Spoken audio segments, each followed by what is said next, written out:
भगवान श्री कृष्ण और काले वन में युद्ध।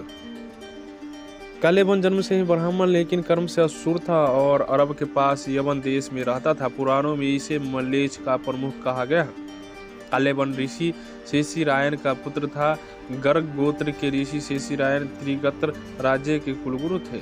उन्होंने भगवान शिव की तपस्या की और उनसे एक अजय पुत्र की मांग की। शिव ने कहा, तुम्हारा पुत्र संसार में अजय होगा, कोई अस्त्र शस्त्र से उसे हत्या नहीं होगा, सूर्यवंशी या चंद्रवंशी कोई योद्धा उसे परास्त नहीं कर पाएगा। वरदान प्राप्ति के पश्चात ऋषि शेषीरायन एक झरने के पास से जा रहे थे कि उन्होंने एक स्त्री को जल नहाते हुए देखा जो अप्सरा रंभा थी। दोनों एक दूसरे पर मोहित हो गए और उनका पुत्र काल्यवन हुआ। रंभा समय समाप्ति पर स्वर्गलोक वापस चली गई और अपना पुत्र ऋषि को सौंप गई। कालजंग नामक एक क्रूर राजा मालवीय देश पर राज्य कर रहा था। उसे कोई संतान नहीं थी, जिसके कारण वह परेशान रहता था। उसका मंत्री उसे अनंतगिरी पर्वत के बाबा के पास ले गया। बाबा ने उसे बताया कि वह ऋषि शेषीरायन से उनका पुत्र मांग ले।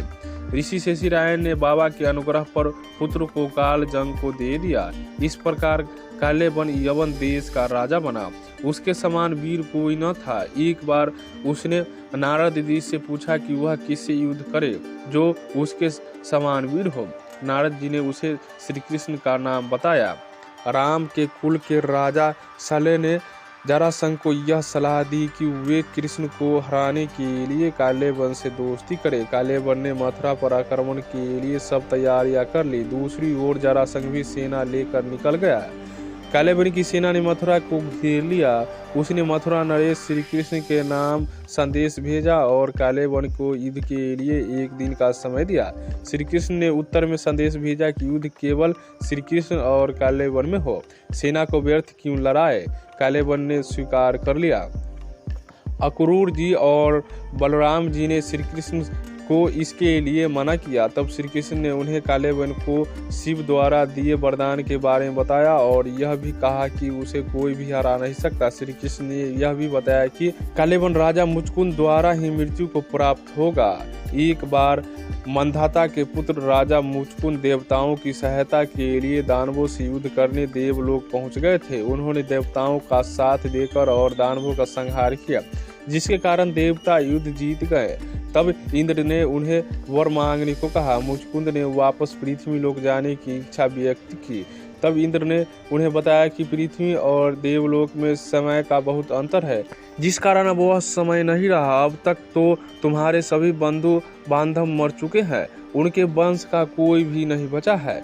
यह जानकर मुचकुंद बहुत दुखी हुए और वर मांगा कि उन्हें कलयुग के अंत तक सोना है। तब इंद्र ने मुचकुंद को वरदान दिया कि किसी धरती के निर्जन स्थान पर जाकर सो जाए और यदि कोई तुम्हें उठाएगा तो तुम्हारी दृष्टि पड़ते ही वह भस्म हो जाएगा। इसी वरदान का प्रयोग श्री कृष्ण ने काल्यवन को मृत्यु देने के लिए करना चाहते थे।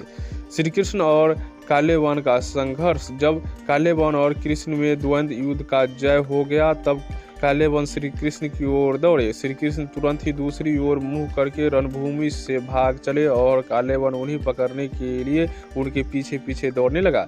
श्री कृष्ण लीला करते हुए भाग रहे थे। काल्यवन पग पग पर यही समझता था कि अब पकड़ा तब पकड़ा। इस प्रकार भगवान बहुत दूर एक पहाड़ की गुफा में घुस गए। उनके पीछे काल्यवन भी घुसा। वहां उसने एक दूसरे ही मनुष्य को सोते हुए देखा। उसे देखकर काल्यवन ने सोचा कि मुझसे बचने के लिए श्री कृष्ण इस तरह भेष बदलकर छुप गए हैं। देखो तो सही, मुझे मूर्ख बनाकर साधु बाबा बनकर सो रहा है। उसने ऐसा कहकर उस सोए हुए व्यक्ति को कसकर लात मारी। वह पुरुष बहुत दिनों से वहां सोया हुआ था। पैर की ठोकर लगने से वह उठ पड़ा और सीधे उसने अपनी आंखें खोली। इधर उधर देखने पर पास ही काल्यवन खड़ा हुआ था। वह पुरुष इस प्रकार ठोकर मारकर जगाए जाने से कुछ रुष्ट हो गया था। उसकी दृष्टि पड़ते ही काल्यवन के शरीर में आग पैदा हो गई और वह क्षण भर में जलकर राख का ढेर हो गया। काल्यवन को जो पुरुष गुफा में सोए हुए मिले वे महाराजा मंधाता के पुत्र राजा मुचकुंद थे। इस तरह काल्यवन का अंत हो गया। तो दोस्तों, हमारी आज का जानकारी कैसा लगा? अगर अच्छा लगा हो तो लाइक शेयर और सब्सक्राइब करना न भूले। पूरा वीडियो देखने के लिए धन्यवाद।